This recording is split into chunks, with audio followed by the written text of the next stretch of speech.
আপনার গুপ্ত পররাষ্ট্রমন্ত্রী, যিনি নিরাপত্তা উপদেষ্টা, বিএনপি সরকারের গুপ্ত, কিন্তু তিনি অন্তর্বর্তী সরকারে তিনি ছিলেন বিএনপির গুপ্ত এজেন্ট।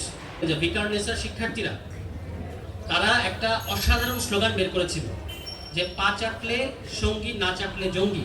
এখনো কিন্তু একই প্রবণতা। আপনাদের সাথে থাকলে সব ঠিক আছে, আপনাদের কমিটিগুলোতে আমরা দেখতে পাচ্ছি ছাত্রলীগ দিয়ে ভরে ফেলেছেন, কিন্তু অন্য সবাইকে আপনারা গুপ্ত বলছেন। মানে আপনাদের সাথে থাকলে মানে আপনাদের সাথে না থাকলে সবাই গুপ্ত হয়ে যাচ্ছে।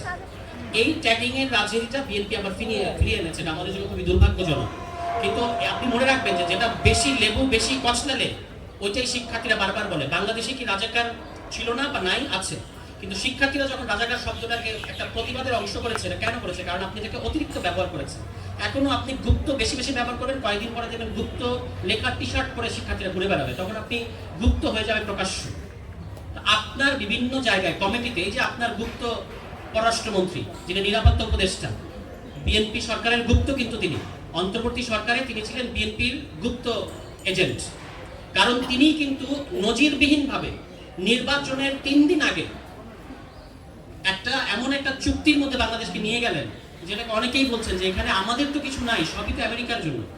এটা 3 দিন আগে তিনি নিয়ে গেছেন, এবং হি ইজ দি অনলি গাই। গণ অভ্যুত্থানের বিগেস্ট বেনিফিশিয়ারি যদি বলেন, এটা হচ্ছে এই পররাষ্ট্রমন্ত্রী।